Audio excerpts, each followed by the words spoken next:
people say he's a yes man, right? There ain't many managers out there that ain't yes men. You know, you could go to Aston Villa, Arsenal, maybe Liverpool. Those managers, City. Other than that, Glasner's come out and criticised the ownership. Yeah. You know, you will get managers that I mean, look what happened with Nuno Espirito Santo. With, you know, there aren't many that have to. You've got to tell them, here's what we want. You know, we've all been told what to do, or not what to say, but here's your job. Go and do it. Yeah. And that's who we are right now as a football club. Do you know, I saw a really interesting clip of Liam when he was a pundit on Sky Sports, and he was talking about being a manager, and he was talking about, you know, having the amount of players you buy, or quantity like over quality, and that's obviously not the way to go. And now he's coming into a Chelsea squad where it does feel like these owners did pick quantity over quality at times and are going for young, inexperienced. So it was interesting to hear him say that, but now coming into a job that is almost complete opposite of what he was saying. What I will say as well, in terms of people criticise that, is that under Roman, it was different to this in terms of we were buying young players and we would send them out to Vitesse. Like, we were, but we were buying, like, the best as well. We were buying the best as well, and it was a different world, though. FFP didn't exist and PSR didn't exist, so we could go and buy Shevchenko and it not work and it be fine. Yeah. So, like, we have got a history of having a really bloated squad and players out on loan here, there and everywhere. But we were winning trophies, and that's the difference. And if, for example, and football is a result-dependent business, and I am critical of the board, and I have got issues with the board, but I'm also aware of the fact that if Maresca maybe didn't rest Reece against Leeds, and I know that he probably had to because Castell was injured, but that week, if he had beaten Leeds and beaten Bournemouth, we're having a different conversation right now. And we're still buoyed by the fact that we drew against Arsenal. We're still talking about title race. So we can talk about the board and how much we think, or I think, they haven't served the squad well, but also it's about the results on the pitch, and we haven't been good enough in that aspect either. Well, I actually do think that we will probably hear Maresca's side of the story at one point, and I wonder how different it will be from what we currently know in terms of the situation, whether he did walk, whether he got sacked, whether it was mutual.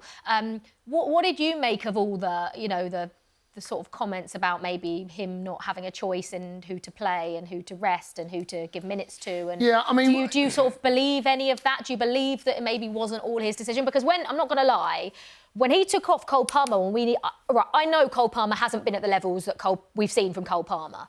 Do I want him on the pitch if Chelsea need a goal? Yes. Do I want anyone else more on the... No. I don't want a single other player on the pitch more than I want Cole Palmer on the pitch if Chelsea need a goal. He took him off against Bournemouth when we needed a goal. I think we were drawing, weren't we? I was surprised at that. And I understand he's obviously had fitness issues, but what are your thoughts? I think there's a bit of a blame game going on.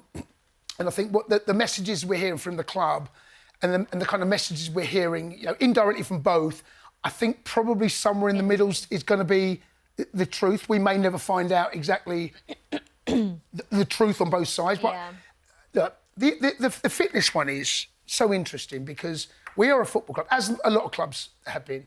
We're a football club that suffer with major injuries to major players. Yeah. Reece is the main one, right? Yeah. Lavia's been out. Yeah. Colwell is out. Yeah. Liam Delap has been out. Palmer's been out, right? And I actually don't think there is anything wrong with the medical team saying to the manager, here's how many minutes I think we think you should play.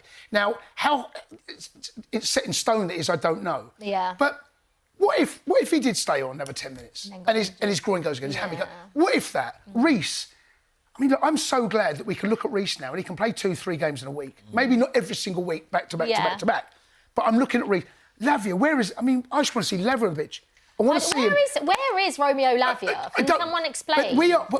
These are such important players that if the medical advice is he can only have an hour, or you should only play him for 45 minutes. I've seen him do this actually. Brentford away. Remember who did he play? I can't remember. He bought us. Was it Fofana? Another one. Fofana's been in. Look, I want to go into the back end of this season with every single one of those players available and fit. Because let me tell you now, that will be a very different looking Chelsea side if every player is fit and Liam has got to choose from all of those. Be a totally different looking team.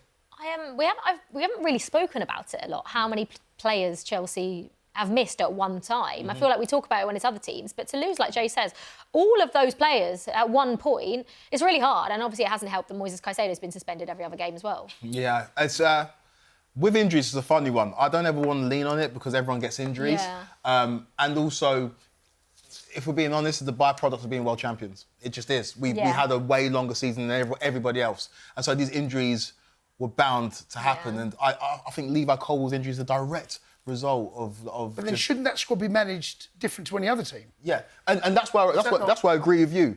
People have an issue like the medical professionals getting involved in terms of minutes. Like, that's nonsense. Like, they need to get involved. They know when players are redlining. They know when players are in the red. Like, you need to manage those players. The only issue is if other people apart from medics are getting involved, if it's directors of football or other people. But we don't know that. That's just hearsay and rumours. In terms of Maresca, I agree with you. Scorn lovers, right? I've had ex-girlfriends talk rubbish about me, and that's because we're not going I don't even want to go there, Bacon. That's all right, mate. Let's move on. But, you know, it's scorn lovers. And I think from Maresca, just show a little bit of class. Don't have to reveal all. Like, we won a couple of trophies with us. It was a good time. We gave you an opportunity when you weren't a top-level manager. Yeah. You don't need to come and do an expose. We've moved on. You can move on. I sort of want it. Nah. I quite like the job. It won't be good for us, though. It won't be good for us as Chelsea fans. Do you not reckon? Well, why not? Because I don't think Chelsea fans will want to hear what Maresca's got to say. Because I would love to know from his side of the story what actually happened. So fans going to protest, right? Is it January 17th? Fans going to protest? The Brentford game. Yeah. Yeah. But these lot are here for the long haul. Like, these guys they're not going to sell the club, and so. What can you do? What can you do? So finding this information out is only going to harm us. Like, I think some things are best left unsaid. If there is one thing that Liam Rosenior can come in and do and make, I think, a small thing that can make such a big impact, is sort our discipline out. Because every single week it feels like we're missing an important player. And injuries are one thing. Injuries sometimes you can't prevent that. One thing you can prevent are red cards. And it drives me insane. First, you know, Callum McFarlane was there, Man City away. Liam Delap, first thing he does, he bundles someone and picks up a yellow card, right?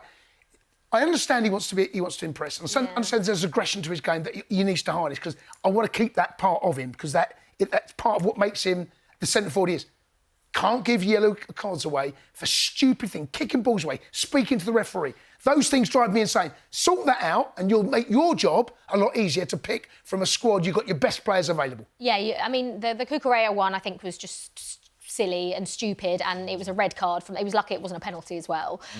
But what annoyed me most wasn't that, it was the 3 yellow cards we picked up after. Tosin, Enzo and Cole Palmer. Right, there you go. That's it. That's exactly what I'm talking about, Liv. The decision-making, right, I understand. In the heat of the moment, Cucurella's done a madness, he got sent off, right? I understand that happens.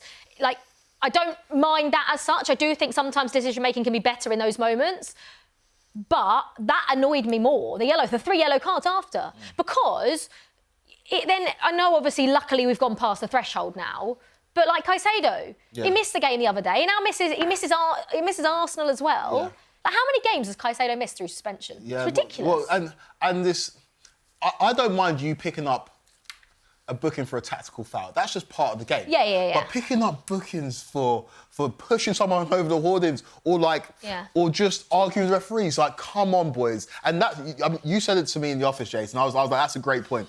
That's one thing you can do, and it can be a marked improvement. We can see where we're at. I think that's easy. Yeah, it's easy. I think that's an easy thing. So our discipline record under Maresca is nothing short of a disgrace. Yeah. You know, truly, get that right, improve that even by half. I know they're young, and young players will make mistakes, and people will make mistakes.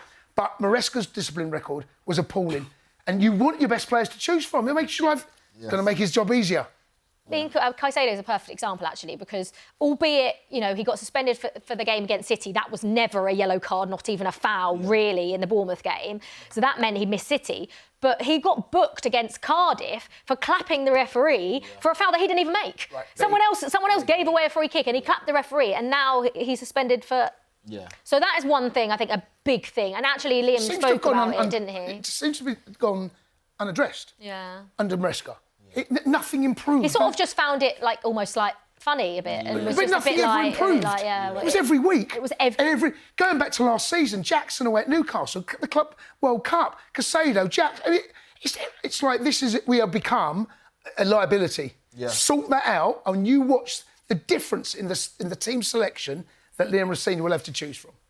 Yeah, I mean, it's been an absolute madness. I think Matisse is still growing his hair. Remember, he said he was going to grow his beard or something until Chelsea don't go 5 games without a red card. I don't know if we've actually done that yet. I don't actually know if we've gone 5 games without a red card. Yeah, the next time you see Matisse... He's cut his beard. He's gone for the Rosenior look. Yeah. Oh, my gosh. If you haven't seen, I mean, you will have seen. I watched, a clip popped up on my TikTok of him live streaming the game, and he had LR on his... That's absolutely hilarious.